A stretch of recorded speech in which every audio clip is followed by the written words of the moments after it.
Alors,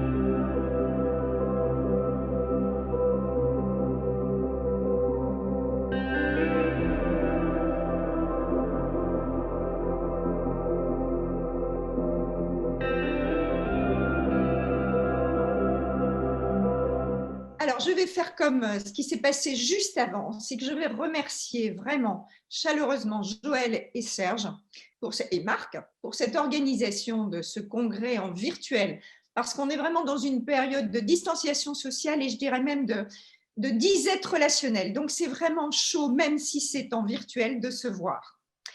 Je voudrais remercier aussi surtout nos orateurs, parce qu'ils acceptent que l'on entre chez eux et qu'ils acceptent de parler face à un écran, ce qui n'est pas facile, ce qui n'est vraiment pas enthousiasmant par rapport à ce qui se passe devant une salle de conférence.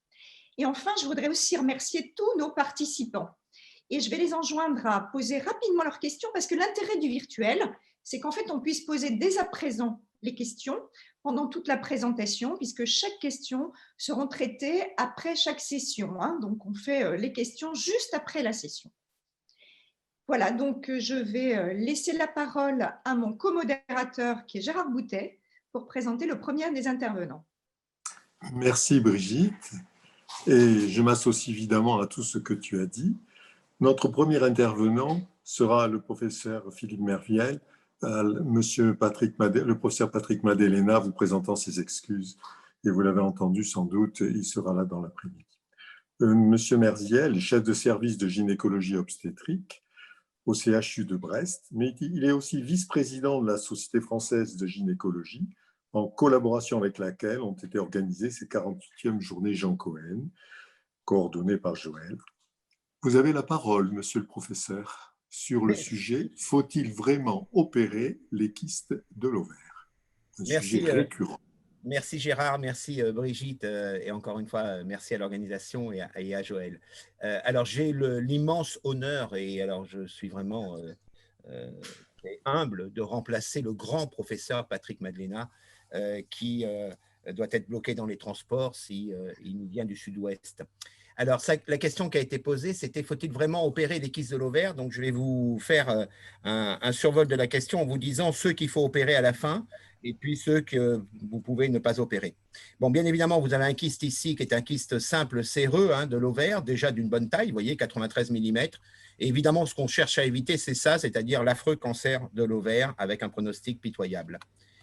Les kystes de l'ovaire sont fréquents, c'est une source d'examen complémentaire très important. Échographie, je vais vous dire que l'échographie, c'est quand même le premier examen à faire et il ne faut pas passer tous les kystes de l'ovaire forcément en IRM, des marqueurs tumoraux, et donc c'est la source aussi d'interventions chirurgicales parfois non utiles. Je vous rappelle qu'il y a des kystes fonctionnels, ceux-là, on ne les opère jamais, d'accord, où il y a sauf s'ils se compliquent avec des syndromes abdominaux, type hémorragie post-intrakystique, puis ensuite hémorragie pelvienne, mais c'est exceptionnel. Et il y a des kystes organiques, et je vous ai souligné donc les deux kystes qui peuvent dégénérer, c'est-à-dire les séreux et les mucineux. L'endométriome, c'est-à-dire le kyste endométriosique, la dégénérescence est tout à fait exceptionnelle, et le dermoïde, tératome mature de l'ovaire, eh bien, en général, ne dégénère pas. Ça représente quand même beaucoup de femmes, 7% à peu près des femmes en période d'activité génitale, un peu plus chez les femmes ménopausées. La majorité des kystes sont organiques, 25% sont fonctionnels, et il faut se méfier parce qu'un 1 à 4% des kystes qui sont supposés bénins se révéleront malins. Donc le problème, c'est de ne pas passer à côté du cancer, et c'est pour ça que quelquefois certains vont être amenés à les opérer alors qu'il n'y a pas forcément de raison de le faire. Alors, kyste ovarien bénin, quelques échographies, le séreux, le mucineux, le dermoïde, l'endométriose.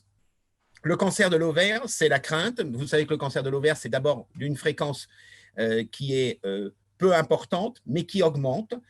C'est un cancer qui est grave, c'est un cancer qui survient en général chez les femmes de 65-75 ans, entre 65 et 75 ans, que l'infertilité peut être un terrain donc, de la survenue d'un cancer de l'ovaire. Donc ça, c'est des choses qui sont à prendre en compte. Mais voyez que quand on dit cancer de l'ovaire vers 65-75 ans en majorité, ça ne veut pas dire que quelquefois, chez des femmes plus jeunes, on n'a pas de cancer de l'ovaire. Mais ça reste quand même tout à fait exceptionnel. Alors, il y a plusieurs types de cancer de l'ovaire. Je vous ai mis rapidement l'anatomopathologie. La plupart sont des tumeurs épithéliales que l'on connaît, c'est-à-dire donc les adénocarcinomes, les 6 adénocarcinomes séreux ou mucineux de l'ovaire. Il y a des tumeurs aussi du stroma gonadique et des cordons sexuels, beaucoup moins fréquentes et qui peuvent survenir chez les femmes plus jeunes. Les tumeurs des cellules germinales, des germinomes, donc choriocarcinome, tératome immature. Et puis, il y a des métastases possibles au niveau de l'ovaire. Alors, l'aspect échographique est complètement différent de ces cancers de l'ovaire. Vous voyez qu'on a déjà une structure qui est beaucoup moins kystique, qui est très hétérogène, qui a une grosse partie charnue, qui a des cloisons en son sein. Vous avez ici aussi un cliché où vous voyez qu'il y a toute une partie charnue sur cette formation kystique ovarienne avec une vascularisation, on en reparlera. Donc, c'est souvent des aspects quand même ovariens qui sont très différents de l'endométriome classique, du kyste séreux à parois régulières, sans végétation, sans partie charnue, etc. Bien sûr, quelquefois, on voit d'emblée le risque néoplasique avec une végétation intrakystique comme sur cette diapo-là. Est-ce qu'on peut s'aider du Doppler? Eh bien, il faut savoir que quand vous faites un Doppler et que vous avez des vaisseaux à basse résistance, ça peut être un peu plus en faveur de la malignité, en particulier si ces vaisseaux donc, sont internes à la structure, s'il y a une forte vascularisation comme sur ce cliché-là, alors qu'une vascularisation périphérique sera beaucoup moins à risque. Et à l'inverse, si c'est des vaisseaux à haute résistance, eh bien, c'est plutôt en faveur de la bénignité. Attention aussi à ne pas prendre pour un kyste de l'ovaire ce qui ne serait pas un kyste de l'ovaire, mais quelquefois, ce n'est pas facile à savoir. C'est les kystes nonabotes, mais je ne vous ferai pas l'affront quand même de considérer que vous puissiez les confondre. C'est des kystes du mésosalpinx qui sont des kystes qui ne changent pas de taille, qui sont… voilà, mais ça, c'est difficile quelquefois de faire la séparation avec l'ovaire, sauf si on voit très bien l'ovaire à côté. C'est quelquefois des hydrosalpinx avec des trompes dilatées. Vous voyez très bien l'ovaire ici, et puis on pourrait se dire il y a un kyste à côté, mais non, c'est la trompe qui est dilatée. Ou des faux kystes péritonéaux, comme sur ce cliché-là. Alors, bien sûr, à côté de l'échographie, on peut s'aider d'autres examens complémentaires. Je vais vous parler de l'IRM, surtout. Je vais vous parler aussi du CA125 par l'intermédiaire de son dosage et puis du test Roma. Alors, l'IRM, on va y revenir. On peut faire un scanner et également donc, pelvien.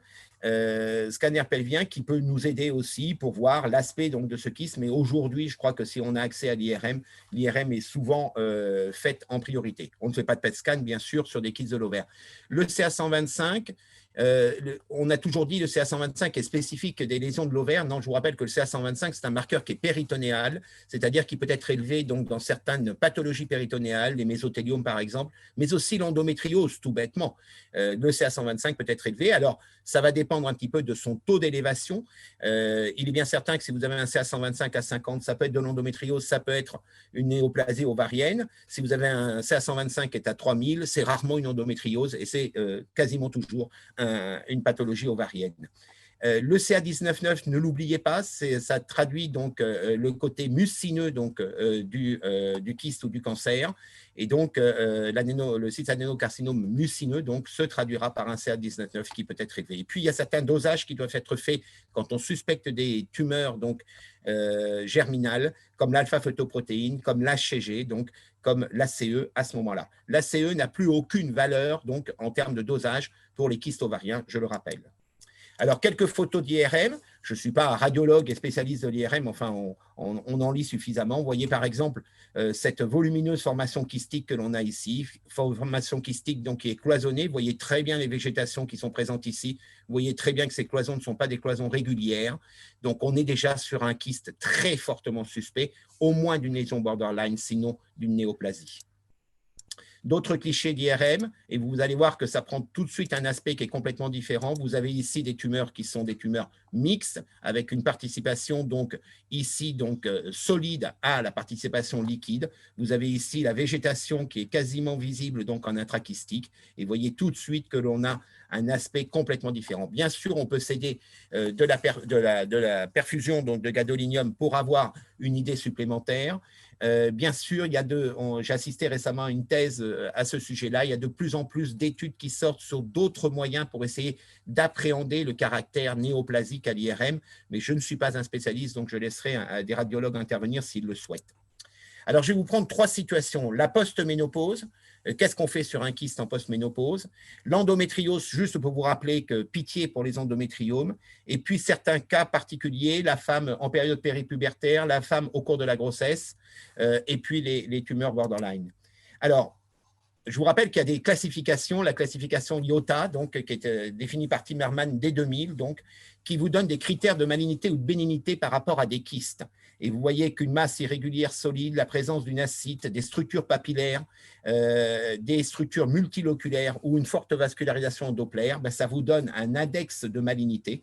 Et on considère qu'un kyste peut être considéré comme malin lorsqu'il y a un ou plusieurs M, c'est-à-dire un des 5 critères, sans avoir un critère de bénignité. Les critères de bénignité, c'est le kyste uniloculaire, c'est un kyste donc, qui a une composante solide très faible, qui a un cône d'ombre postérieur, ce qui traduit sa partie liquidienne, qui a une masse ou une masse multiloculaire inférieure à 10 cm de diamètre et une absence de flux Doppler.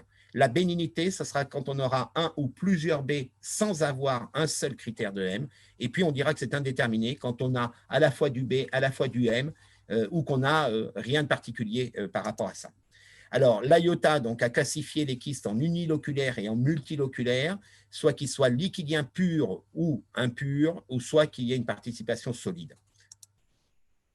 Quelques petites photos hop, pour illustrer tout cela. Alors, qu'est-ce qu'on retient? En kyste uniloculaire, donc, quand ils mesurent plus de 5 cm, qu'ils sont asymptomatiques, plus de 5 cm, asymptomatiques en post-ménopause, eh bien, la littérature nous dit que finalement, il n'y a quasiment pas de tumeur borderline dans l'histoire, sur quand même 3822 cas référencés. Et vous voyez que le taux de cancer, il est assez faible, 1,4% pour certaines séries, et dans les séries un peu plus récentes, donc jusqu'à 0%. Donc finalement, un kyste en post-ménopause uniloculaire, liquidien pur, avec une paroi régulière, sans végétation, sans partie solide importante, vous voyez que c'est inférieur à 7 mm, et bien même supérieur à 5 cm, le risque de cancer, il est très très faible. Quand on a des kystes multiloculaires, donc en post-ménopause, eh bien là, on va différencier les plus ou moins 5 cm. Moins de 5 cm, on est sur de l'ordre de 2% à peu près de risque de cancer. Plus de 5 cm, on est là sur un risque de 7%. Si le risque de 1,4%, voire de 2% peut être tolérable, bien sûr, c'est jamais tolérable, mais pourrait être tolérable, le risque de 7%, vous voyez, au-dessus de 5 cm, sur un kyste multiloculaire en post-ménopause, doit nous faire intervenir. Alors, je vous ai parlé du CA125 tout à l'heure en vous disant que le CA125, c'était quelque chose qui pouvait être élevé dans d'autres circonstances. On se retrouve en post-ménopause, donc il est bien certain qu'on a beaucoup moins d'endométriose en post-ménopause. Donc, a priori, si un CA125 devient pathologique, ça doit quand même nous alerter. Et vous voyez que le risque d'apparition d'un cancer ovarien à 1 et 5 ans, lorsque le CA125 est supérieur à 30, vous avez les chiffres. Lorsqu'il est supérieur à 100, c'est de l'ordre d'un risque relatif, donc de 205, et le risque d'apparition d'un cancer ovarien, donc 1 an plus tard. Donc, pour s'aider avec ce CA125, qui a une sensibilité, vous voyez, relativement faible, eh bien, on a recours quelquefois à ce qu'on appelle le test Roma. Le test Roma est basé sur le CA125, sur le dosage du He4, qui est un autre marqueur, et sur des données échographiques et le statut ménopausique de la patiente. Ça a une meilleure sensibilité. Vous voyez tout de suite la sensibilité qui augmente. Et chez la femme ménopausée, donc, le seuil est situé à peu près à 30. Un Roma qui est supérieur à 30, c'est un hors risque de cancer de l'ovaire. Et un Roma qui est inférieur à 30, c'est un faible risque de cancer de l'ovaire. Il faut savoir que chez la femme non ménopausée, ce seuil est situé à 11,4, c'est-à-dire beaucoup plus bas. Supérieur à 11,4, risque. Inférieur à 11,4, moindre risque. Alors, quels sont les risques de dégénérescence d'un kyste chez la femme ménopausée vers un cancer? D'abord, il y a moins de kystes fonctionnels, bien sûr, en post-ménopause. La prévalence du cancer, elle va augmenter, vous le savez, avec le terrain personnel ou familial, donc de risque de cancer de l'ovaire. Terrain personnel, c'est un risque de 12. L'âge de la patiente, c'est un cancer de la femme âgée.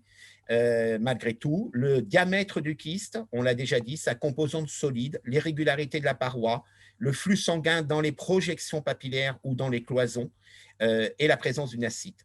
Et puis l'élévation du CA125 ou le test Roma, bien évidemment.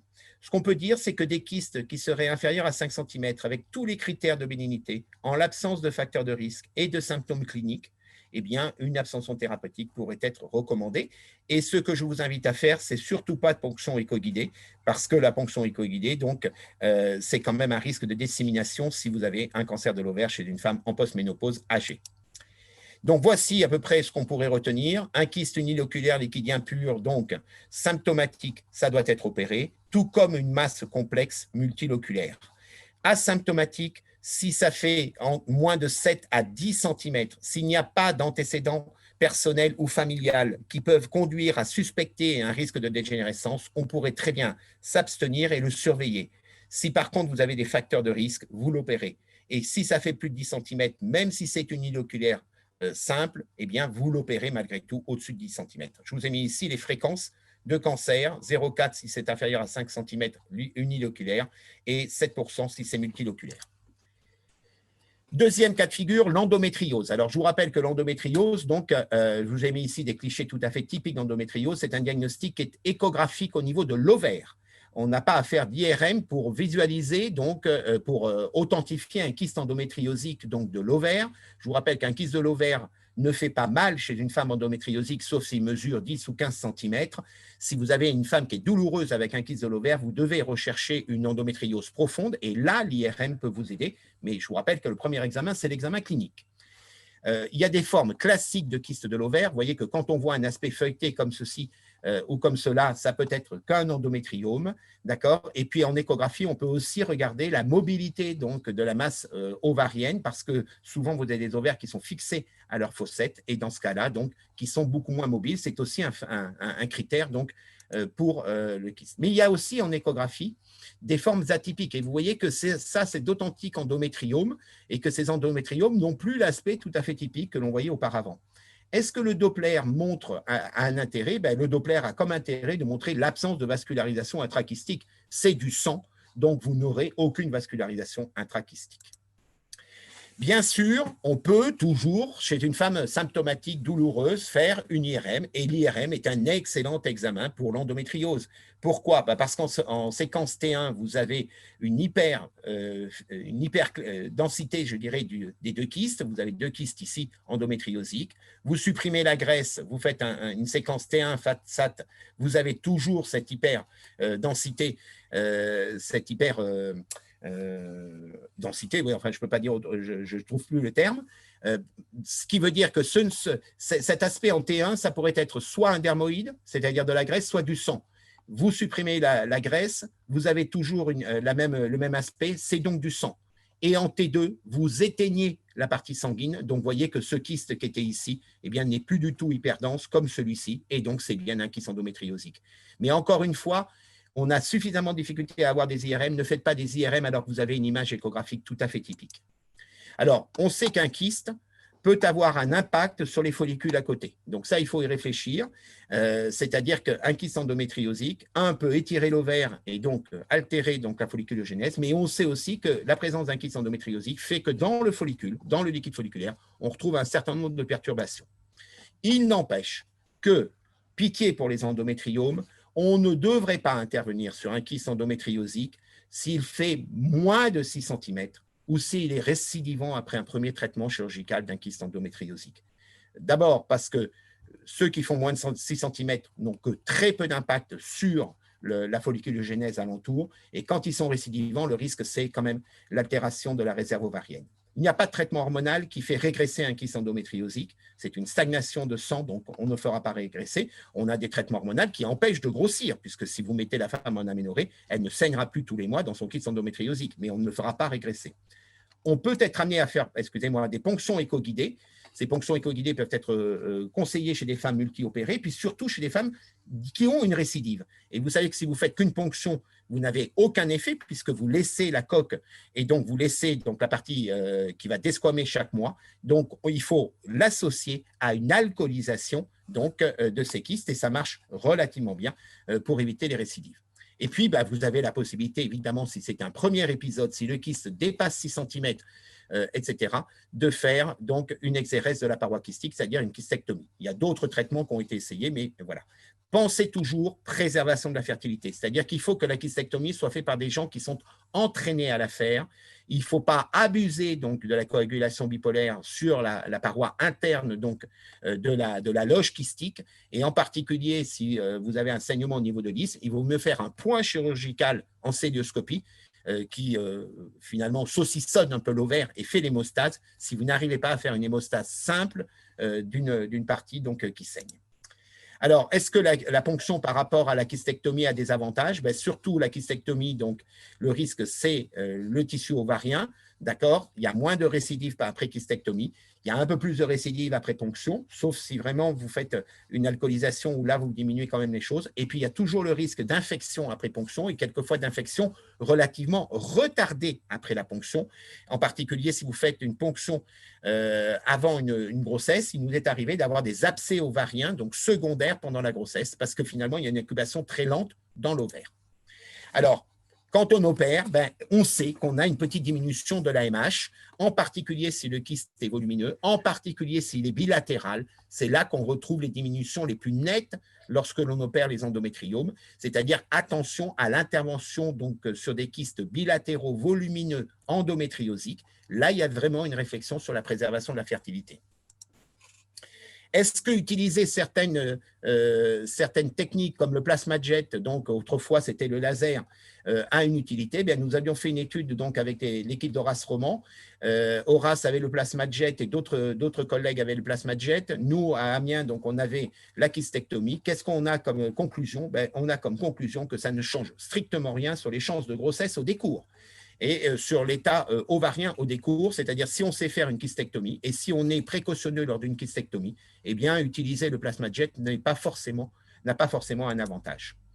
Est-ce qu'en fertilité naturelle, ça a un intérêt de les opérer plutôt que de les ponctionner? Vous voyez qu'en fertilité naturelle hors AMP, il y a plus de récidives lorsqu'on fait des ponctions par rapport à la kystectomie. Il y a quelquefois moins de grossesse donc, après ponction qu'après kystectomie, mais il y a des études qui montrent, et de plus en plus, que finalement, le taux de grossesse n'est pas forcément perturbé. Quelles sont les recommandations du collège? La kystectomie célioscopique reste la technique recommandée pour la prise en charge des endométriomes. Je dirais oui pour un premier cas. En raison du taux réduit donc, de récidive donc, par rapport à la ponction, la sclérothérapie à l'éthanol peut être proposée chez les femmes qui présentent des endométriomes récidivants. Il n'y a pas d'intérêt de traiter des endométriomes dans le seul but d'améliorer les résultats de la FIV avant une FIV. Et en cas d'endométriome pouvant gêner la ponction ovocytaire, celle-ci peut être drainée par voie vaginale, donc avec ou sans alcoolisation. Autre chose sur la période péripubertaire. Attention, la période péripubertaire, un kyste de l'ovaire qui n'est pas tout à fait typique, qui ne vous paraît pas fonctionnel, etc., peut être une tumeur germinale de l'ovaire. Donc là, il faut explorer, je vous rappelle les marqueurs que vous pouvez faire, alpha-fetoprotéine, HCG, donc ACE. Chez la femme enceinte, et j'ai eu un cas cette semaine où on m'a interrogé sur un kyste de 7 cm liquidien pur à paroi fine, donc, qui a été visualisé à 7 semaines, pour lequel le gynécologue a refait une échographie à 12 semaines. Il était toujours à 7 cm, donc il en a conclu à quelque chose d'organique et était prêt à l'opérer aujourd'hui même. Elle m'a joint il y a 48 heures. Et je lui ai dit, écoutez, vous faites une échographie demain matin, vous êtes maintenant à 15 semaines, donc votre HCG est en train de redescendre. Donc théoriquement, ce kyste est un kyste fonctionnel pur. Elle m'a remis un mail ce matin même, le kyste ne fait plus que 4 cm. L'intervention a été annulée. Donc vous voyez qu'on était prêt à faire une intervention toujours à risque de fausse couche chez une femme enceinte pour un kyste fonctionnel. Un kyste anéchogène, on s'abstient. Un kyste cloisonné hétérogène au premier trimestre, on l'opère. Et on l'opère au premier trimestre. Au deuxième trimestre, un kyste anéchogène, y compris donc supérieur jusqu'à 10 cm, on surveille, et supérieur à 10 cm, on peut être amené à faire une ponction ou on le laisse tranquille. Un kyste cloisonné hétérogène, on l'opère. Attention à la célioscopie, soit vous mettez le trocar vraiment plus haut. Ça m'est arrivé d'avoir une patiente pour laquelle on m'avait appelé lors d'une de mes gardes où le trocar avait été planté dans l'utérus à 18 semaines, d'accord, avec la poche des os visible. Une fois que le trocar avait été supprimé, il a fallu réparer l'utérus. Heureusement, elle était césarisée à 37 semaines et tout allait bien. Mais voilà, ça a conduit à une procédure judiciaire. Au troisième trimestre, en général, on s'abstient et on va le traiter plus tard. La torsion, c'est quelquefois évidemment de survenue brutale et ce n'est pas à souhaiter. Attention aux kystes dermoïdes. Si vous avez une femme qui vient vous voir, qui a déjà eu des épisodes de subtorsion douloureux et qui a un kyste dermoïde, là, je vous conseille de l'opérer avant qu'elle passe en torsion véritable. Vous avez une magnifique torsion ici sur un kyste dermoïde, vous voyez, qui vous est représenté. Dernière chose, les tumeurs borderline. Eh bien, les tumeurs borderline, c'est ces kystes qui ont un aspect déjà qui est hétérogène, qui a des critères de possible malignité. Je vous rappelle que ça peut survenir chez des femmes jeunes, 30% donc ont moins de 40 ans, d'accord? Et donc là, il y a un problème de préservation également. Jusqu'à présent, les tumeurs borderline, on était assez radical. Vous savez qu'un traitement conservateur est possible. On peut faire de la kystectomie, on peut faire de l'annexectomie unilatérale. Bien sûr, il y a un risque de récidive qui est un peu plus important qu'un traitement radical, mais il faut penser à ça. Et quand on fait donc un traitement, eh bien, vous voyez que les risques de récidive de tumeurs borderline, quand on n'enlève pas évidemment les deux ovaires, c'est de l'ordre de 13%, donc, et que les taux de grossesse spontanée ne sont pas mauvais après traitement conservateur donc des tumeurs borderline. Donc, en conclusion, pour revenir, faut-il vraiment opérer les kystes de l'ovaire? J'ai compris que ce topo, c'était peut-être pour répondre, il ne faut plus les opérer. Non, je regrette, il faut en opérer certains. Il ne faut pas, par contre, opérer tous les kystes. Oui, en post-ménopause, s'il est mixte ou solide, s'il est multiloculaire, s'il est uniloculaire, liquidien, de plus de 7 cm et s'il y a des facteurs de risque associés. Non, s'il est uniloculaire, liquidien, jusqu'à à peu près 5 ou 7 cm, s'il y a un CA125 ou un test Roma qui est strictement normal. Pour l'endométriose, oui, en première intention, et s'il est supérieur à 6 cm, a fortiori s'il est symptomatique parce qu'on va rechercher l'endométriose profonde, et non pour les petits endométriomes de moins de 6 cm. Toutes les semaines, on reçoit des patients avec une indication opératoire posée à l'extérieur sur des endométriomes de 2-3 cm. Non s'il y a une récidive, attention aux bilatéraux également, et non avant une AMP. En période pubertaire, oui, s'il y a une suspicion de tumeur germinale, oui, s'il y a un kyste dermoïde qui survient souvent chez les femmes jeunes et qui ont déjà des symptômes de subtorsion. Et pendant la grossesse, oui, pour les kystes hétérogènes, c'est-à-dire ceux qui sont franchement suspects, cloisonnés au premier et deuxième trimestre, attention au deuxième trimestre à l'utérus. Et pour les tumeurs ovariennes à la limite de la malignité, oui, bien sûr, et en étant le plus conservateur possible. Je vous remercie de votre attention. Merci beaucoup, Philippe.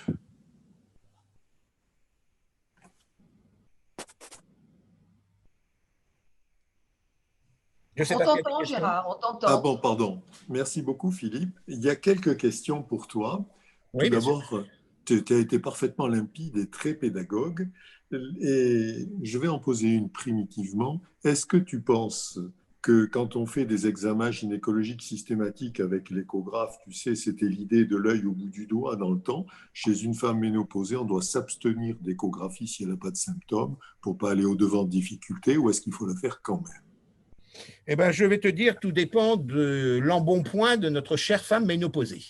C'est-à-dire que si tu as une femme ménopausée qui est plutôt mince et pour lequel tu palpes parfaitement bien un ovaire, parce que l'ovaire se palpe, je vous rappelle, par le doigt vaginal et le doigt et la main abdominale, c'est-à-dire qu'on vous coincez entre les deux l'ovaire et qu'on sent parfaitement sa taille et qu'il vous paraît strictement normal et qu'elle est asymptomatique, je ne fais pas d'échographie. De toute façon, dans mes consultations de gynéco, je n'ai pas d'échographe dans ma salle. Et je pense que c'est, on en reparlera cet après-midi avec Israël Nizan, hein, est-ce que l'échographie est la panacée de tout? Je pense que c'est sur le plan même obstétrical, mais en tout cas, l'échographie peut être source d'examens complémentaires non nécessaires. Merci. Alors, j'ai deux questions du même auditeur. Est-ce que la non-régression des endométrioses sous traitement hormonal est consensuelle? Je pense que un endométriome, c'est quelque chose qui est une stagnation de sang. Hein. C'est du sang vieilli, hein. C'est le liquide chocolat tout à fait classique. Alors, je veux bien qu'un des hormones puissent faire évacuer le liquide chocolat, je ne sais pas par quel système. Quand vous créez une aménorrhée chez la patiente, on peut penser que l'endométriome ne grossira plus, ça c'est sûr, d'accord, parce que la desquamation ne se fera pas. Maintenant, la régression, je n'en suis pas, pour moi, il n'y a pas de régression. Alors, il y a eu quelques études qui ont été faites avec des progestatifs ou avec des analogues qui avaient l'air de montrer une petite régression des endométriomes. Je pense que le sang, comme tout liquide, peut-être se déshydrater et qu'il peut y avoir une petite régression, mais en tout cas une disparition d'un endométriome, par exemple, de 5 cm chez une femme sous analogue ou sous progestatif, je ne connais pas. Merci. Et dernière question, est-ce que tu peux comparer ou disposes-tu d'études montrant de façon comparative les effets de la ponction alcoolisation sur le taux d'AMH versus kystectomie? Des études. Ou enfin, une réponse, est-ce que l'un est plus délétère que l'autre? Oui, ce que l'on sait, c'est que la ponction alcoolisation n'impacte pas le taux d'AMH. Bon, c'est ce qui intéressait, je pense, l'auditeur. Quel est l'intérêt de l'alcoolisation? Alors, moi, je l'ai fait comment, hein? L'alcoolisation, c'est 60% du volume que vous venez d'aspirer. Vous lavez bien la cavité kystique de façon à ce que l'alcool, parce que le gros problème, c'est de ne pas perdre la vision de votre aiguille. Moi, je fais ça en laissant l'aiguille en place parce que vous allez avoir une espèce de floculation dans votre kyste, parce qu'il reste toujours un peu de sang et que ça flocule et que vous perdez l'image très nette de l'endroit où vous avez injecté. Vous récupérez l'alcool. Nous, on fait ça en hôpital de jour parce qu'on les fait marcher après, hein, parce que vous imaginez que c'est de l'alcool quand même à 90. Donc, ça veut dire que si vous avez un passage vasculaire, vous avez une bonne cuite pour une alcoolisation, hein. Mais certains laissent en place l'alcool. Moi, ça me terrifie légèrement, mais voilà, ils ne signalent pas plus de choses. Mais en tout cas, voilà comment on fait. Par contre, il y a des études qui montrent qu'il n'y a pas de modification d'AMH après. La kystectomie, il y a des modifications d'AMH. Mais encore une fois, je pense que quand on fait une kystectomie d'un kyste endométriosique, eh ben, voilà, il faut savoir faire, il ne faut pas tout arracher, il ne faut pas tout coaguler derrière parce qu'on n'est paniqué à l'idée. Ça saigne plus, pourquoi? Ben parce que le principe de l'endométriose, c'est d'avoir la fibrose autour. Et donc, la fibrose autour, ça attire évidemment l'ovaire sain qui est autour et ça peut créer des lésions vasculaires qui vont saigner plus. Il y a une différence entre le dermoïde, par exemple, et l'endométriome. Le dermoïde, il se clive très facilement, ça saigne relativement peu. L'endométriose, on sait que c'est adhérent. Les deux dernières questions, tu en as beaucoup, hein, tu verras. Quelle est la conduite à tenir devant un kyste de l'ovaire de 5 cm sous contraception orale? Et la dernière question, quel rythme de surveillance chez une femme ménopausée ayant un kyste ovarien séreux de 40 mm? Bon, alors, sous contraception orale, donc on peut penser qu'il n'est pas fonctionnel, puisque c'est quand même un des traitements des kystes fonctionnels qui persistent, c'est d'essayer la contraception orale. Donc c'est un kyste séreux. Ce kyste séreux donc est asymptomatique. Ce kyste séreux donc est tout à fait à paroi régulière. Donc il n'y a pas de végétation, il n'y a pas d'éléments. Il y a des marqueurs par exemple qui sont normaux. Et ben dans ce cas-là, je ne fais rien sur ce kyste séreux. Si vraiment elle est angoissée, à la limite, je lui ferai une ponction. Bon, voilà. Mais en général, je ne fais rien. Deuxième chose, pour la femme ménopausée, donc, quelle est la surveillance? Eh bien, encore une fois, si on est selon les critères, c'est-à-dire uniloculaire, inférieur à 5 cm, en général, c'est des kystes qu'on retrouve vers 2-3 cm, inférieur à 5 cm, paroi régulière, pas de végétation, pas de Doppler, un Roma ou un CA125 strictement normal, etc. Dans ce cas-là, je ferai une surveillance une fois par an, une fois par an, et pas forcément le jour où je la verrai, c'est-à-dire qu'à la limite, j'aurai une espèce de surveillance tous les 6 mois, une fois par l'écho, 6 mois plus tard, ben, c'est la consultation annuelle, gynéco, je vais l'examiner, 6 mois plus tard, elle refera une écho, donc elle fait une écho une fois par an, en alternance avec la consultation. Eh bien, merci beaucoup pour ces réponses limpides, et je vais laisser la parole à Brigitte pour introduire Patrice Lopez. Merci beaucoup. J'aurais bien posé encore une question. Vas-y. Ben, vas-y. Combien de temps tu la surveilles? Ah oui, par an, systématiquement, tous les ans? Pour les échos? Oui, en post-ménopause. Non, si par exemple j'ai un kyste 3-4 cm, d'accord, qui ne bouge pas sur 1 ou 2 échos, c'est-à-dire sur 2 ans, qui ne bouge pas du tout, je lui fous la paix. Parfait. Voilà. Parfait. Merci beaucoup. Alors, donc, je vais donner la parole. Je vais vous laisser parce que je vais à l'atelier. Hein. Oui. Tu es multifonction aujourd'hui. Merci beaucoup. Au revoir, bonne session. Au revoir, Philippe.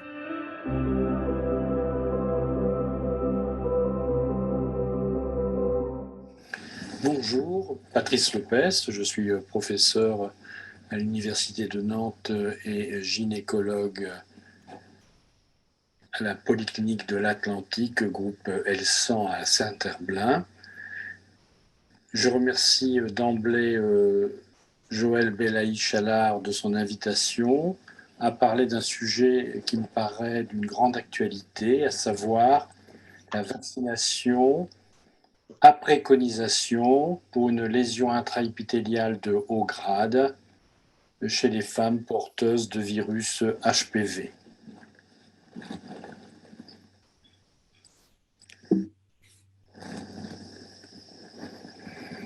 Tout d'abord, un bref rappel et surtout un hommage rendu au professeur Zurhausen, prix Nobel de médecine en 2008, pour sa découverte sur les relations papillomavirus et cancer.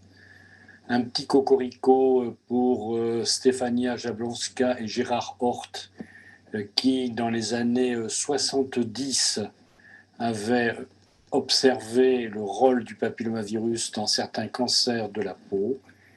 Et également un merci à Nubia Munoz, qui a fait de grandes études épidémiologiques dans les pays d'Amérique latine pour prouver le rôle de l'HPV dans les cancers.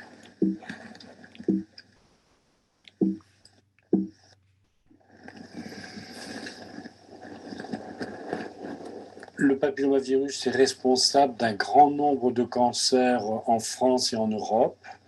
En reprenant l'estimation nationale de l'incidence et de la mortalité des cancers en France métropolitaine en 2018, l'INCa et la Santé publique France ont par exemple rapporté 2835 cancers du col utérin, 449 cancers du pénis, 162 cancers du vagin, 838 cancers de la vulve, avec un rôle important du papillomavirus.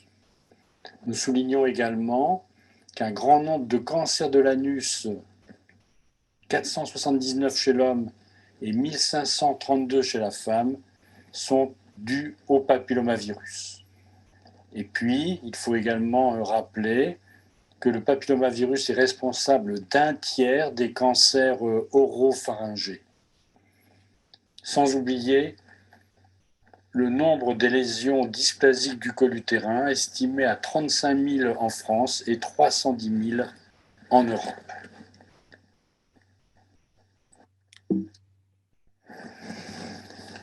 Le vaccin contre le papillomavirus n'est pas un vaccin vivant, c'est un vaccin fait de particules de la coque du virus, en particulier pour permettre la production d'anticorps anti-L1. Et le Gardasil 9 permet de protéger contre les papillomavirus 6, 11, 16, 18, 31, 33, 45, 52 et 58.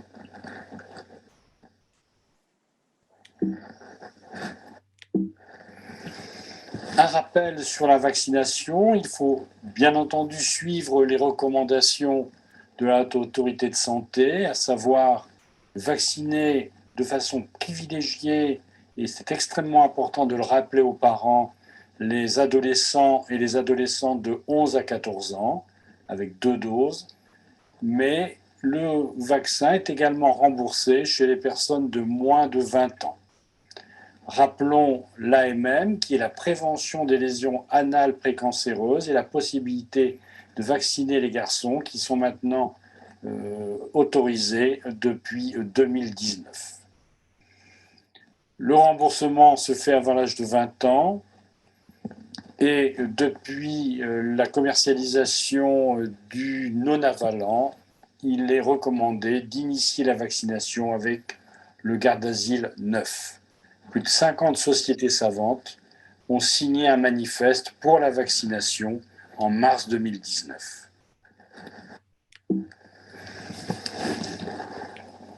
Ce vaccin est très efficace s'il est administré avant les premiers rapports sexuels. La cible essentielle est donc l'adolescent et l'adolescente de 11 à 13 ans. Et on voit, et on va le voir, que son efficacité diminue si la vaccination est faite après l'âge de 17 ans. Cependant, j'insiste pour dire qu'il n'est jamais trop tard pour vacciner une personne HPV négative qui a comme objectif, comme projet, de changer de partenaire sexuel. D'ailleurs, cette vaccination est autorisée jusqu'à l'âge de 45 ans aux USA et on peut se poser la question de savoir si on ne peut pas vacciner plus tard en fonction de la personne et de son comportement sexuel. Et puis, plus récemment, a été discuté depuis environ 7 ans de l'intérêt de la vaccination adjuvante pour éviter les récidives des lésions induites par le papillomavirus. Et excellente nouvelle, l'efficacité a été prouvée par une méta-analyse publiée en 2020. Regardons sur cette publication récente en temps réel l'évolution de l'incidence du cancer du col utérin en Suède et nous remarquons que grâce à la vaccination faite avant l'âge de 17 ans, l'efficacité est extrêmement importante en prévention du cancer du col de l'utérus. Elle l'est moins si le vaccin est fait après l'âge de 17 ans, mais c'est sans comparaison avec l'incidence du cancer chez les personnes qui n'ont pas été vaccinées. Regardons sur l'étude publiée par Suzanne Hardwich de Lyon de l'effet des différents types de vaccins sur les différents types de cancers. Quand on compare le Gardasil 4 au Gardasil 9, que vous voyez ici en bleu clair, vous voyez que pour tous les cancers du col, le Gardasil permet de prévenir 89% des cancers, et en particulier, vous voyez, 89,8% des cancers de l'anus.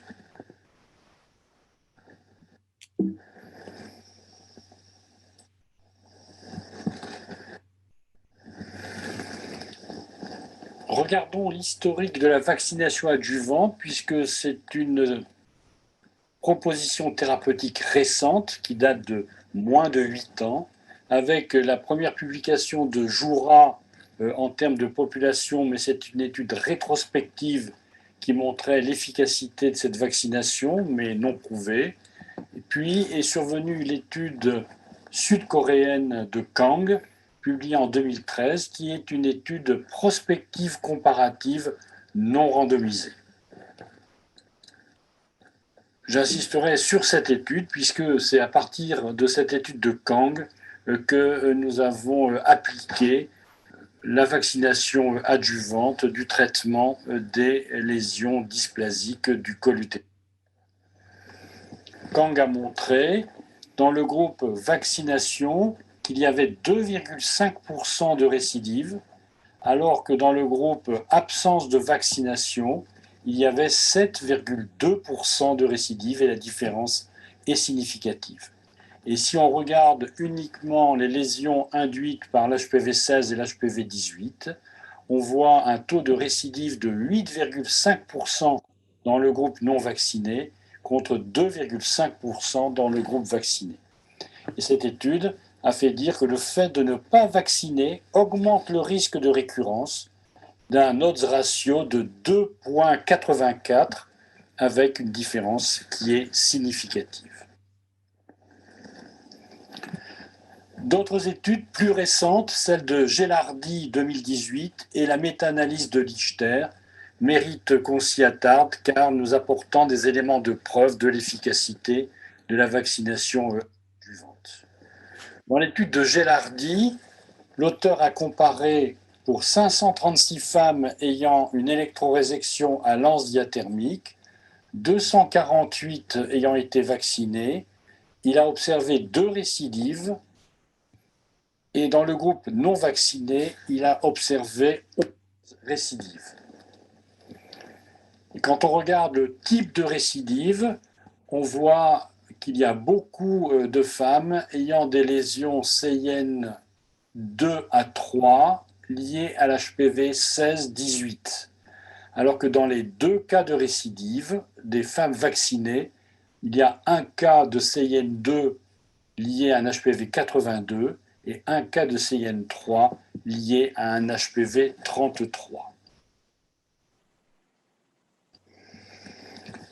Si on résume cette étude sur l'effet de la vaccination, on voit sur l'incidence cumulative la grande différence entre le groupe vacciné et le groupe non vacciné, et ce qui donne un taux de récurrence de 1,2% dans le groupe vacciné contre 6,4% dans le groupe non vacciné, soit une réduction liée au vaccin de 81,2%, et cela est significatif.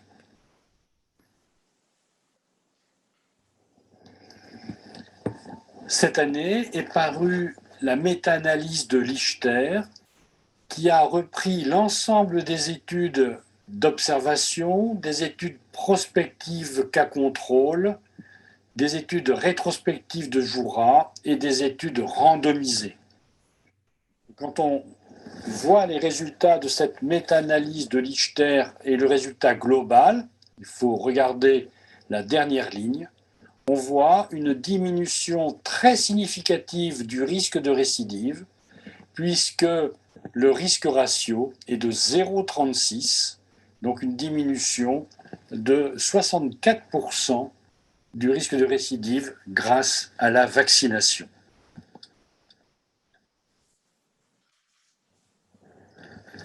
Je rappelle que l'on peut d'autant plus proposer ce vaccin que l'innocuité du vaccin a été démontrée non seulement sur le plan international, mais également en France par cette étude de Miranda, comparant 840 000 jeunes filles vaccinées à 1 400 000 jeunes filles non vaccinées, avec un suivi de 2 ans sur 14 maladies auto-immunes, soit 4000 cas répertoriés, et l'odds ratio n'est pas significatif. Le risque de sclérose en plaques, vous le voyez, est proche de 1 à 0,93, non significatif.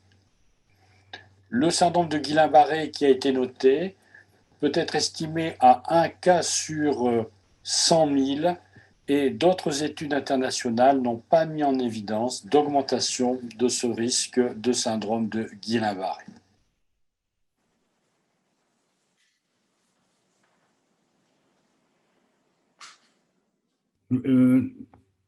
Est-ce que vous m'entendez? Oui. Donc, pour les conclusions, donc ça me paraît relativement simple, c'est que l'efficacité de la vaccination est maintenant démontrée sur l'ensemble de ces études et par la méta-analyse. Cependant, il faut quand même rappeler et prévenir les patientes que le vaccin risque de ne pas être remboursé et que la prescription de ce vaccin reste dans le cadre de l'AMM. Si vous lisez l'AMM, le vaccin est proposé pour prévenir les lésions précancéreuses et les lésions du cancer du col. Actuellement, si vous pouvez identifier le génotype du virus, c'est peut-être intéressant de vérifier que le virus concerné entre bien dans la prévention du Gardasil 9 avec les 9 virus qui sont inclus dans cette prévention. Et donc, par choix, on fera la vaccination adjuvante par le Gardasil 9. Il reste 2 questions à mon sens. Premièrement, si la conisation est faite pour une lésion de haut grade et HPV 16, peut se poser la question du Cervarix, car on sait que le taux d'anticorps est plus important qu'avec le Gardasil pour le 16. Et l'autre question est de savoir, est-ce qu'il faut demander maintenant le génotype des virus HPV pour entrer dans ce cadre d'une vaccination adjuvante plus efficace. Voilà, je vous remercie. Puis, excusez la préparation que j'avais faite sur ce diaporama sonorisé, mais bon, je pense qu'on retrouvera l'interactivité maintenant avec les questions. Merci. Merci beaucoup, Patrice, pour cette présentation qui est particulièrement claire. La preuve en est, c'est que je n'ai pas de questions. Donc, tu as vraiment conquis tout le monde. Vraiment, moi, j'en aurais une. Les chiffres que tu nous as montrés sont évidemment très parlants et tout récents. Donc, vraiment, merci beaucoup. Donc, Gérard? Oui, j'en aurais une, Patrice. Je n'avais pas encore lu la méta-analyse de de l'ISTER, mais j'étais un peu surpris sur la dia que tu as présentée, que les études randomisées, il n'y en avait que 2, me semble-t-il, n'étaient pas significatives, alors que ça ne devenait significatif que quand on additionnait toutes les autres études. Est-ce que j'ai mal lu ou est-ce que c'est ça? Non, je ne suis pas d'accord avec ton interprétation, parce que si tu regardes les résultats de l'étude de Gelardi, qui date de 2018, qui est l'étude américaine, la différence est significative. Et dès la première étude, l'étude de Gang était également significative. Mais je te parle du tableau que tu as affiché sur la méta-analyse. Tu as vu? Alors, sur la méta-analyse, il faut regarder, c'est le global. Et dans le D'accord. global, la différence est très significative dans le global, comme Oui. les études qui, pour moi, paraissent les études pivots, c'est-à-dire l'étude de Gang et l'étude de Gelardi. Bon. Alors, depuis, j'ai 2 questions. Combien de temps pour que l'HPV devienne cancéreux? Donc ça, c'est des notions qui sont maintenant bien établies. En règle générale, on estime qu'il faut une exposition de 10 à 15 ans. Mais on en discutera peut-être avec le travail que présente Jean-Luc Mergui, puisqu'il parle justement du test HPV. Mais c'est 10 à 15 ans, en règle générale, pour la transformation de la présence du virus en cancer local. Ensuite, une autre question. Pour des patients âgés avec typage viral négatif, le vaccin est-il conseillé? Si le typage viral est négatif, a priori, le risque de lésion est extrêmement faible. Il existe, mais c'est vraiment exceptionnel, mais ça, on en a observé, des femmes ayant des lésions de haut grade et on ne retrouve pas une positivité du test HPV. Et ça pose effectivement des questions sur moi je dirais à peu près, c'est 1,2% de ces cas de lésions de haut grade où on ne retrouve pas de typage HPV. Et là, forcément, ne peut pas proposer une vaccination adjuvante dans le cadre du traitement des lésions de haut grade, j'entends, si on ne retrouve pas de lésions HPV. Il faut se reposer la question du pourquoi ce test est négatif. Alors, moi, je n'avais pas compris la question comme toi. Je pense que je pense qu'elle pense aux femmes qui ont fait leur suivi de dépistage avec un typage négatif, mais qui sont âgées. Alors, âgées, a priori, sans doute plus âgées que 26 ans, je ne sais pas. Et je crois que la question, elle est plutôt là. Est-ce que la vaccination à toutes les femmes? Donc, en prévention primaire, là, on est dans le cadre d'une prévention tertiaire. On sait que la femme avait une lésion de haut grade. On fait de la prévention tertiaire avec le vaccin adjuvant. En prévention primaire, mon attitude est d'être très, très large dans la vaccination, dans le cadre de l'AMM, c'est-à-dire de prévention de lésions précancéreuses du col et probablement prévention de cancer de l'anus. Et pourquoi pas, mais ce n'est pas démontré, de cancer ORL. Donc, je ne mets pas de limite d'âge, mais je tiens compte lors de la consultation de la sexualité de la personne qui me dit, et j'ai 2 exemples précis, une jeune femme de 26 ans qui prenait la pilule, qui était HPV négative, qui quitte son compagnon, qui aura un nouveau compagnon, et à 26 ans, je la vaccine, ou une femme de 50 ans qui divorce, va probablement avoir un nouveau partenaire qui est négative pour le vaccin, pour lequel je lui propose la vaccination. D'accord. Et ensuite, une autre question. Combien de temps après la conisation préconisez-vous la vaccination? Donc, actuellement, notre protocole est de faire une première ampoule le jour de la conisation, deuxième ampoule Gardasil 9 2 mois plus tard et la troisième 6 mois plus tard. Alors, jusqu'à présent, le vaccin dans ces conditions n'est pas remboursé, mais il faut savoir qu'il y a certaines caisses d'assurance maladie, certaines mutuelles qui prennent en charge. J'ai vu plusieurs patientes ne pas avoir à payer le vaccin parce que certaines caisses d'assurance maladie ont un budget prévention pour lequel ils peuvent proposer une vaccination qui n'était pas dans le cadre du remboursement, c'est-à-dire sur des personnes de plus de 20 ans. Jean-Luc Mergui voulait intervenir. Oui, je voulais intervenir à 2 niveaux. D'abord, pour la vaccination de prévention primaire du cancer du col. Il faut rappeler tout de même que nous sommes la lanterne rouge de l'Europe et que le taux de vaccination des jeunes filles de 11 à 14 ans est de l'ordre de 20 à 25%, et qu'avant de s'engager à s'interroger sur la sexualité de nos patientes, si elles divorcent, si elles se séparent ou si elles ne divorcent pas, ou si elles fréquentent des sites Internet, je pense que le plus important, c'est de vacciner les petites filles parce que ça, on sait que c'est efficace et que ça évite le cancer du col. Et l'étude vient d'être publiée en Suède que tu as montré, qui ne concerne que les vaccinations avant l'âge de 17 ans, donc dans le cœur de cible, montre que ça réduit de façon extrêmement importante, puisqu'il y a une réduction qui est supérieure à 88% de prévention du cancer invasif du col de l'utérus. C'est même plus de l'HPV, c'est même plus des précurseurs du cancer du col, c'est le cancer invasif. Dans les 10 ans qui suivent la vaccination, la réduction chez les jeunes filles vaccinées avant 17 ans est de 88%, ce qui fait qu'il n'y a plus que 12% de cancers invasifs qui peuvent survenir. Donc, premièrement, je crois qu'il faut insister sur la vaccination des petites filles. Parce que… Ce que j'ai fait, Jean-Luc, je termine. La vaccination des sujets plus âgés a bien montré que ça n'était pas aussi efficace, par contre. Plus on avance dans l'âge, moins le vaccin est efficace. Donc, avant de dépenser des sous chez une femme qui divorce ou qui se sépare, il vaut mieux vacciner les jeunes filles de bas âge. Deuxième chose… C'est pas le débat, ça, Jean-Luc. Je ne suis pas d'accord éventuellement, mais je te donne mon opinion. Le débat, c'est la vaccination. Je te laisse te répondre si tu veux sur ce point. Non, le débat n'est pas de dire on a de l'argent pour vacciner les adolescentes, on ne va pas les priver d'un vaccin pour vacciner les gens plus âgés. Ce n'est pas le débat. Le débat, c'est d'augmenter le taux de vaccin et de façon importante chez les adolescentes, ça c'est clair. Il faut absolument qu'on arrive à un taux très élevé de vaccins chez les adolescentes de moins de 14 ans, et filles et garçons. Ça, je suis entièrement d'accord. Mais ce n'est pas une raison de priver certaines femmes qui pourraient en bénéficier parce qu'elles sont effectivement plus âgées. Mais là, il faut en discuter en face à face lors d'une consultation personnalisée. Et je suis désolé, nous devons, en gynécologie, parfois interroger sur la sexualité de nos patientes. Alors, je vais vous donner les deux dernières questions. Je ne vais pas argumenter pour le cœur de ton sujet, qui était la vaccination à préconisation. Oui. Juste rappeler aux gens qui nous écoutent que le vaccin n'est absolument pas thérapeutique.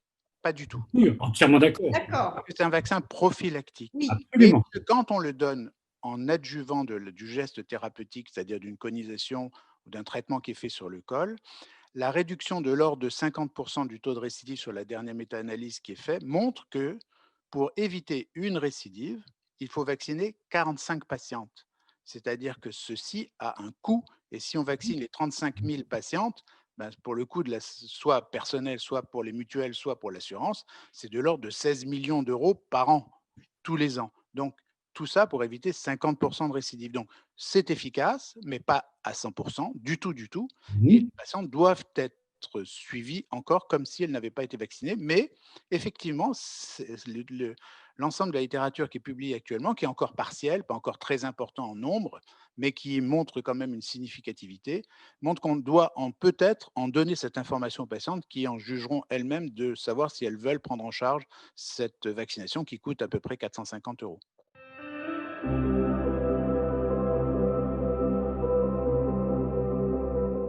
On va maintenant donner la parole au docteur Jean-Luc Mergui, qui est l'ancien président de la Société française de colposcopie et de pathologie cervico-vaginale, et d'ailleurs responsable de l'unité de colposcopie de l'hôpital Pitié-Salpêtrière, et co-responsable du DU de colposcopie d'Université de Paris. Mais ce que je voudrais surtout dire, c'est qu'il va nous traiter un sujet qui n'est pas souvent abordé, les limites du test HPV, et on va l'écouter avec un grand intérêt.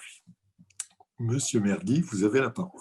Merci à Joël, comme tout le monde. Merci à Serge et au modérateur de modérer cette session sur des choses qui sont un petit peu particulières, les nouveautés sur le kyste de l'ovaire, sur la vaccination pendant la colonisation. Et là, vous savez que le dépistage du cancer du col est en train de changer de façon radicale en France, puisque nous avons désormais introduit le test HPV dans le dépistage du cancer du col. Alors pourquoi avons-nous mis en place ce test HPV dans le dépistage du cancer du col?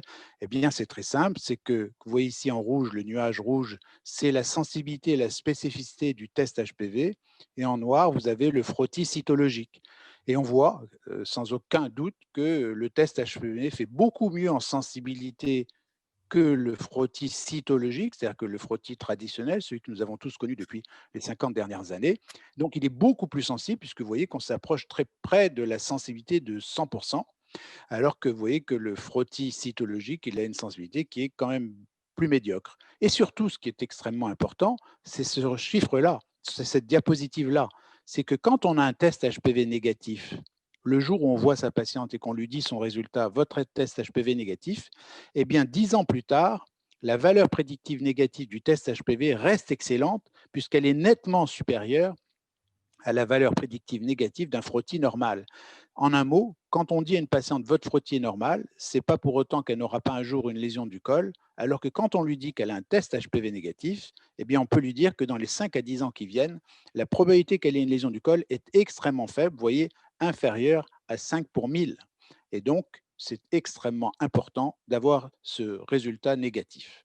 C'est pourquoi il est aussi important de connaître la prévalence, l'incidence de cette infection HPV chez les patientes.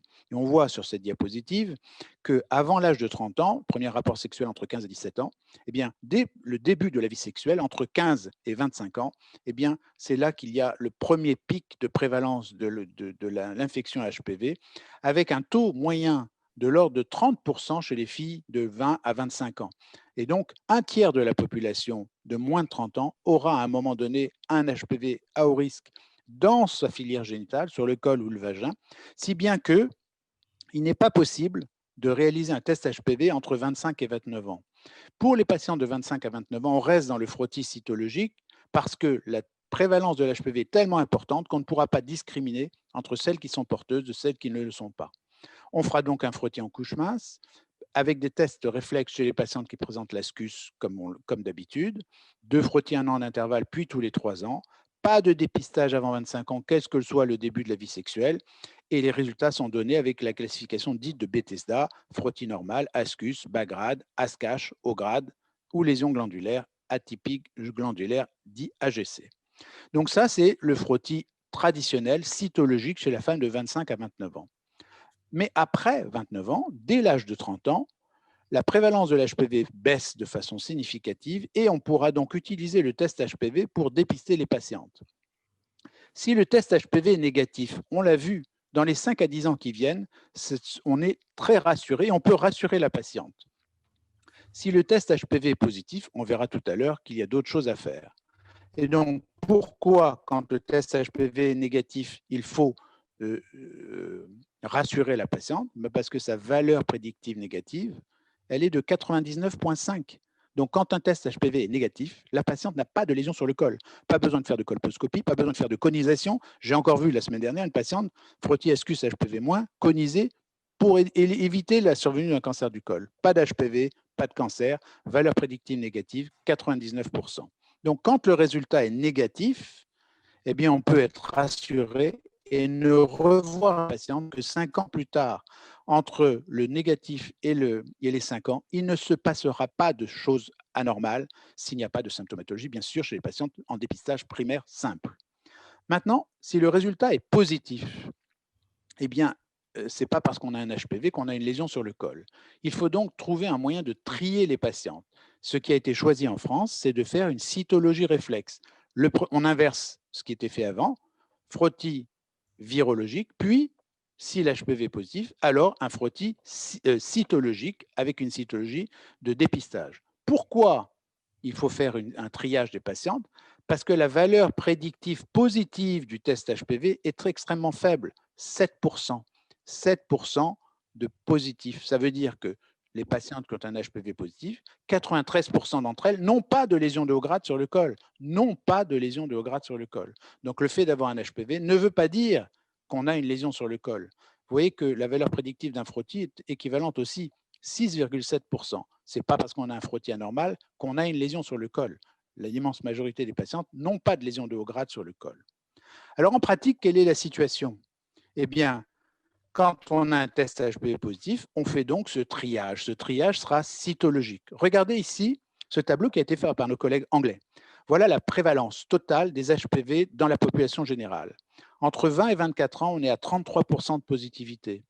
Entre 25 et 29 ans, 24-25% de positivité. Un quart des filles de 25 à 29 ans ont un HPV sur leur col.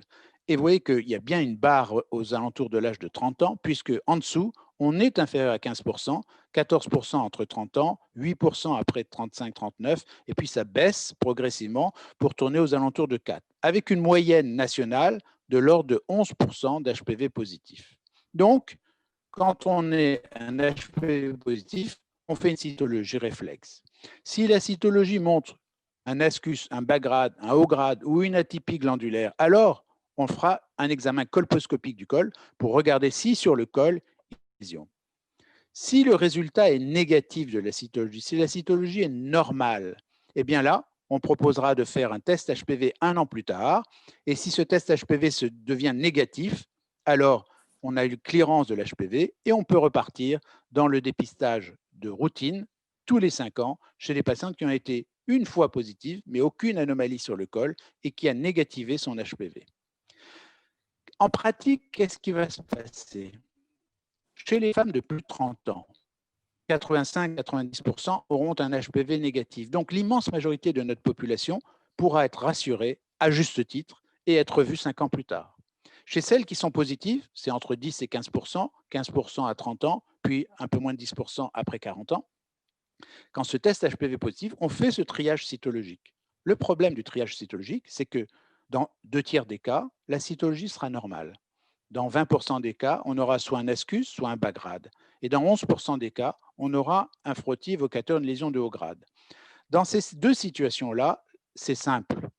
On va faire une colposcopie, on identifiera éventuellement une lésion et on aura une attitude diagnostique ou thérapeutique en fonction des résultats de la biopsie faite sous colposcopie.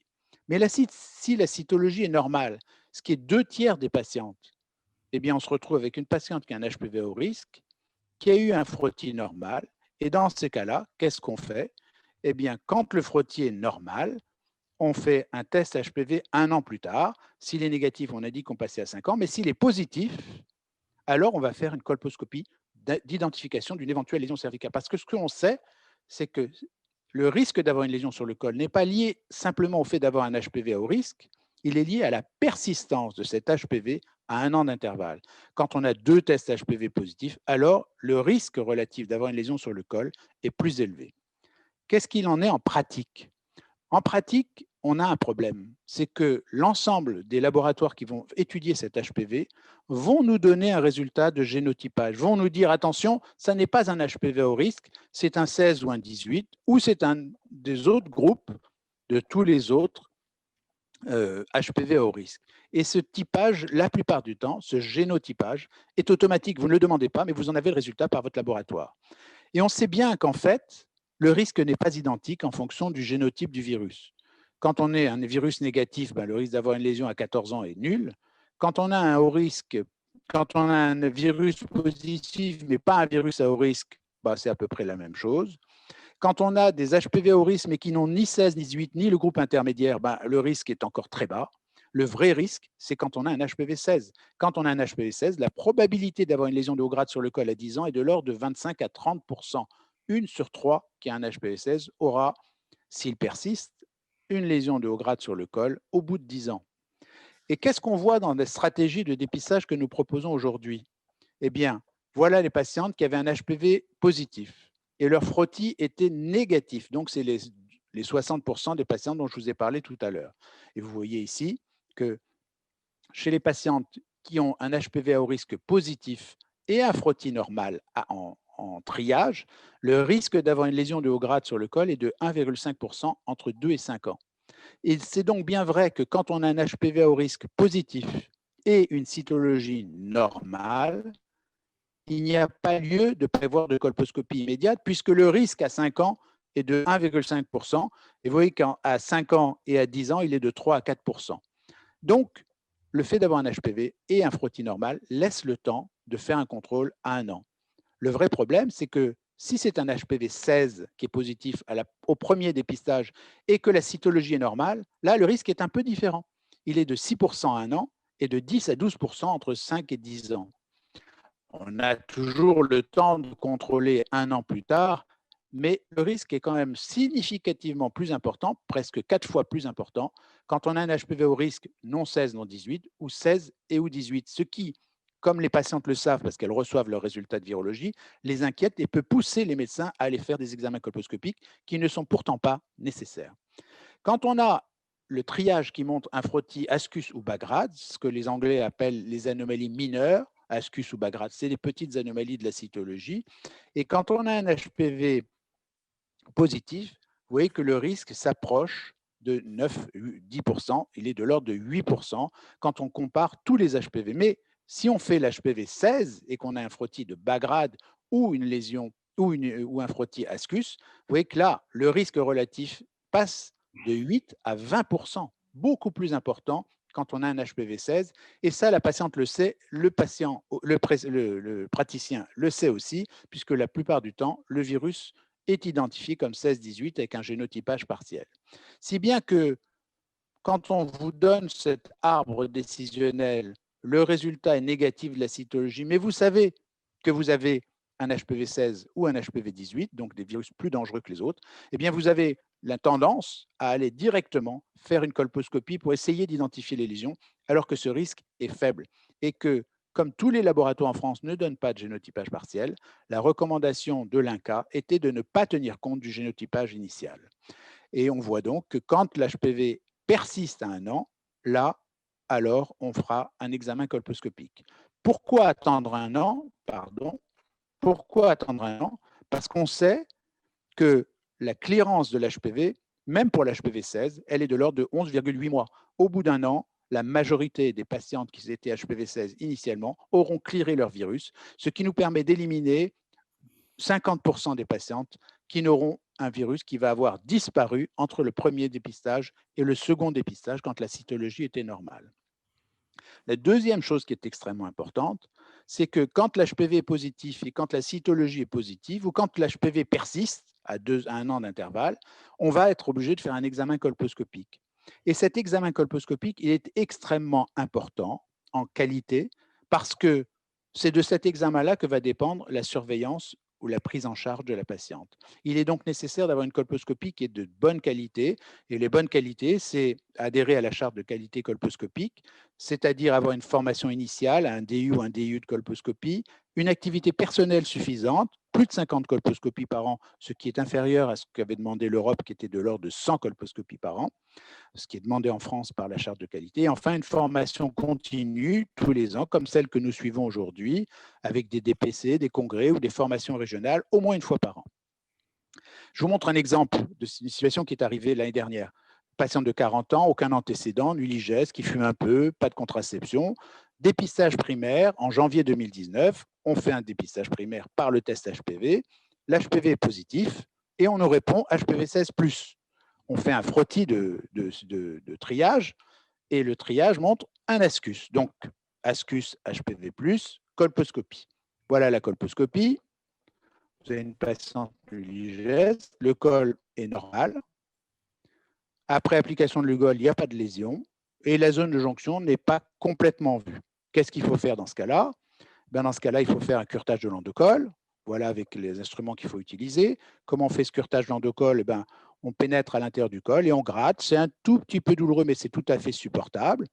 Et puis, quand on a gratté, qu'on a ramené des fragments de l'endocol, on va faire prélever ce produit du curetage. On va le prélever, pardon, je ne sais pas pourquoi ça ne passe pas à la suivante, voilà. On va prélever ce produit de curetage pour le confier pour l'examen anatomopathologique. Il faut bien prélever la glaire et les fragments qu'on a retirés dans le curetage. Bon, on a fait ça. Qu'est-ce qui se passe? La colposcopie est normale, la zone jonction n'est pas vue, on a fait un curetage endocol, il est négatif. Donc on la revoit 1 an. 1 an plus tard, décembre 2019, positif toujours avec l'HPV 16, on refait une nouvelle colpo, l'aspect est identique. Et le problème qui va se poser avec justement ce test HPV qui est utilisé, c'est que quand on a le triage cytologique qui est normal, 2/3 des cas, et que l'on fait un contrôle 1 an plus tard et que 50% des HPV persistent, on va être amené à faire des colposcopies, ce qui va rajouter à peu près 4 à 5% de colposcopies au nombre de colposcopies initiales que nous faisons. C'est-à-dire qu'au lieu d'avoir 4% de l'ensemble de la population, on va être entre 8 et 10% de colposcopies. Et il y a un certain nombre de patientes qui seront des porteuses chroniques de l'HPV sans qu'aucune lésion n'apparaisse jamais sur le col. Et c'est ça la limite, une des limites de l'HPV, c'est qu'il y a des patientes qui sont porteuses de l'HPV, mais qui n'ont pas de lésion sur le col.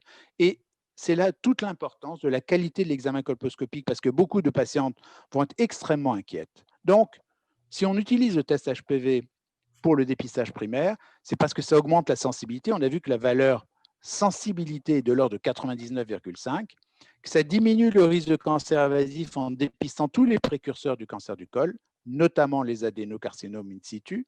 Ça rassure les patientes HPV négatives, ça permet d'espacer la surveillance. Tout ça, c'est les bons côtés du test HPV. Mais il y a des mauvais côtés. Le mauvais côté, c'est que la valeur prédictive positive n'est pas bonne. Elle est de l'ordre de 7%.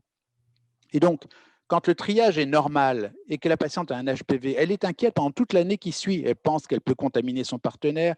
Elle pense que si elle a des rapports sexuels, il risque d'être dangereux pour son ou ses partenaires. Si la colposcopie est normale, on est allé plus loin, la frottie montrait des anomalies mineures, la colposcopie est normale. Vous vous dites, quand vous faites votre colposcopie, est-ce que je suis sûr que ma colposcopie est normale? Est-ce que je n'ai pas raté une lésion?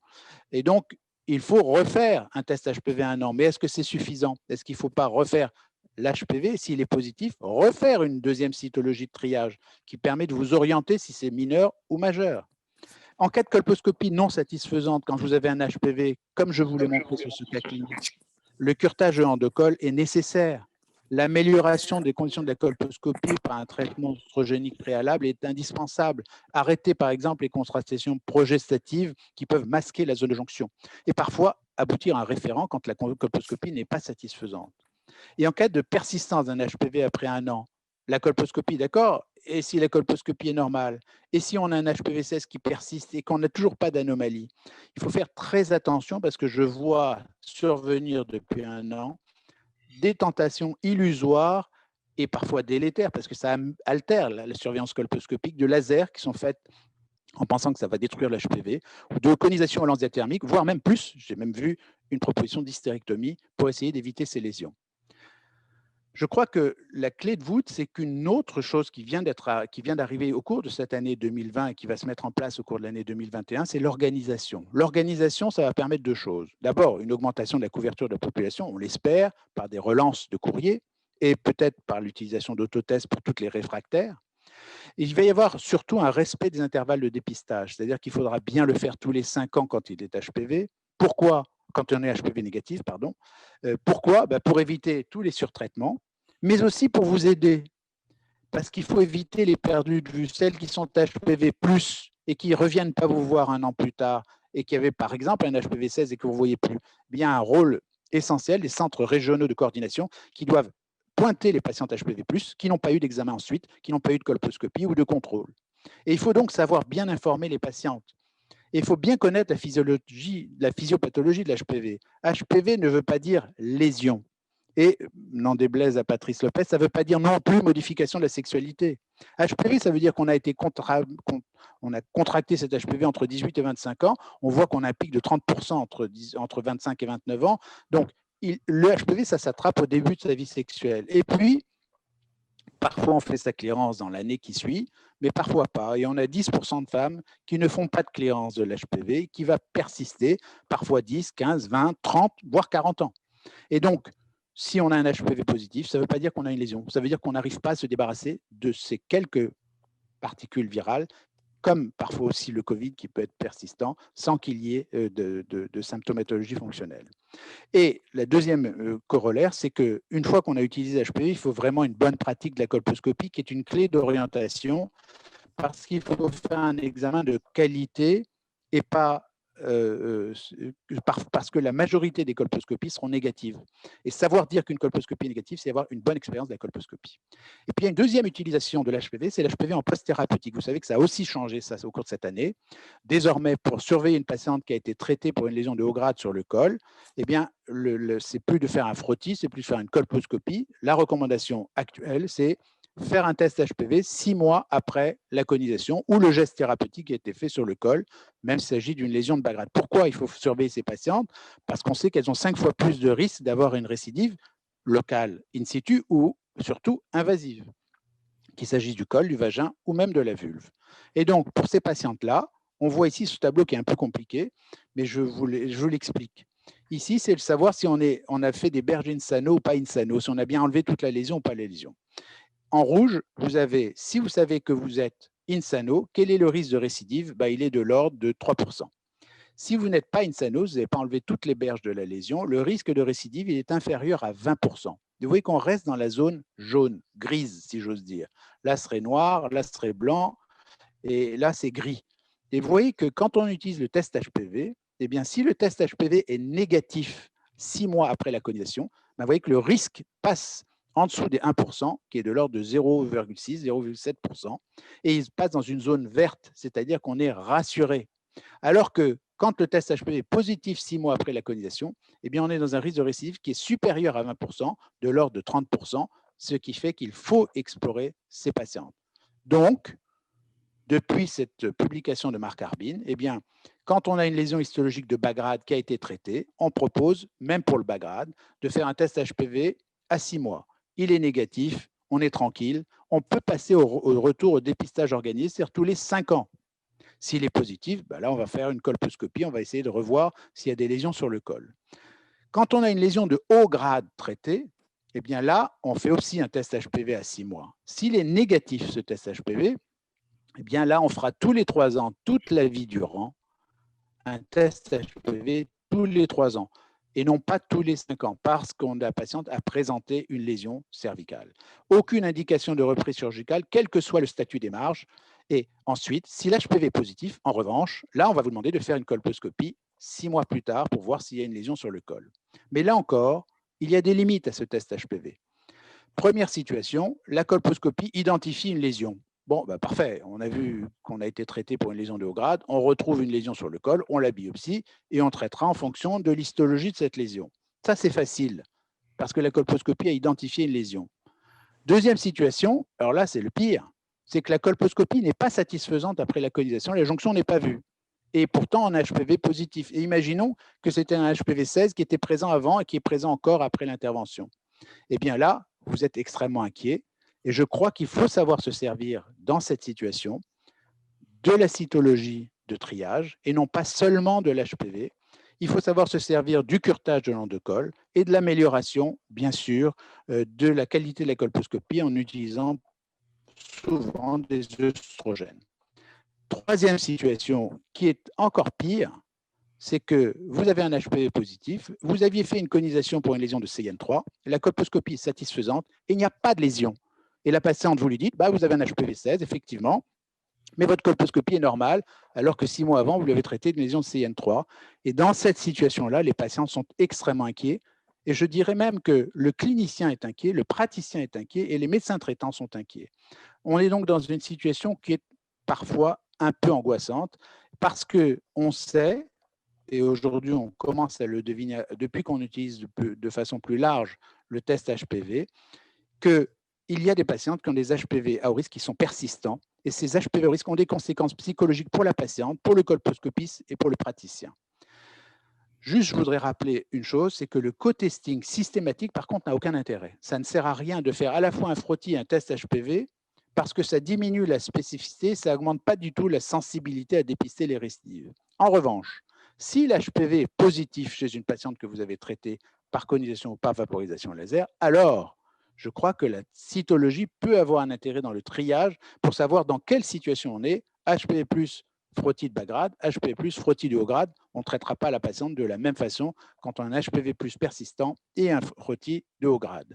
Ce qui est donc extrêmement important aussi, c'est de bien informer ces patientes sur la nécessité d'une surveillance prolongée et régulière tout au long de leur vie, parce que les patientes qui ont été traitées pour une lésion de haut grade sur le col, même si elles sont un HPV négatif à 6 mois, nécessitent d'être contrôlées tous les 3 ans, tout au long de leur vie, parce que le risque de récidive n'est pas négligeable, même si elles ne changent rien à leur vie sexuelle. Je vous remercie de votre attention.